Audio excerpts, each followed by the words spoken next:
शेर और चूहे की कहानी। एक बार की बात है, किसी जंगल में चूहा रहता था। एक दिन जब वो अपने बिल की तरफ लौट रहा था तो उसने एक गुफा में एक शेर को आराम करते देखा।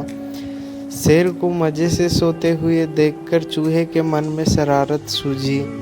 चूहा शेर के गुफा में जा घुसा और शेर के ऊपर चढ़ गया। वह शेर के ऊपर खूब उछल कूद करने लगा और उसके बाल खींचने। चूहे की शरारतों से शेर की नींद खुल गई और उसने चूहे को अपने नुकीले पंजों में दबा लिया। चूहे ने जब शेर के पंजों में खुद को पाया तो वह समझ चुका था कि शेर के गुस्से में अब उसे कोई नहीं बचा सकता और आज उसकी मौत तय है। चूहा बुरी तरह डर गया और रो रो कर शेर से विनती करने लगा कि शेर जी, मुझे मत मारो, मुझसे भूल हो गई, मुझे जाने दो।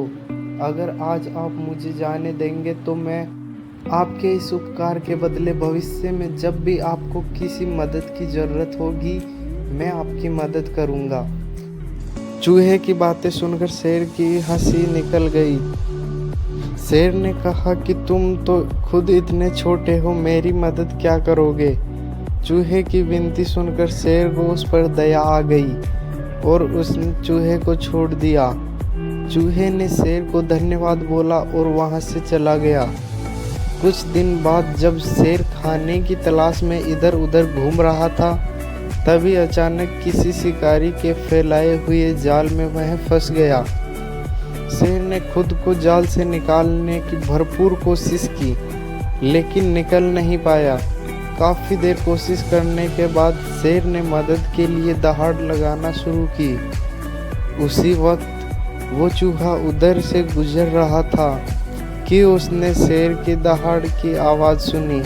वो भागकर शेर के पास गया और शेर को जाल में फंसा देखकर चौंक गया।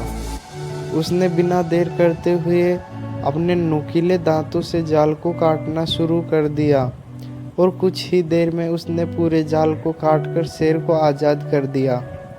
चूहे की इस मदद से शेर की आंखें भर आई और नम आंखों से शेर ने चूहे को धन्यवाद किया और दोनों वहां से चले गए। फिर शेर और चूहे अच्छे दोस्त बन गए। कहानी से सीख, हमें सिर्फ शरीर के आधार पर किसी इंसान को छोटा या बड़ा नहीं समझना चाहिए। साथ में हमें दूसरों की मदद करनी चाहिए क्योंकि जब हम दूसरों की मदद करेंगे तभी कोई हमारी मदद के लिए आगे आएगा।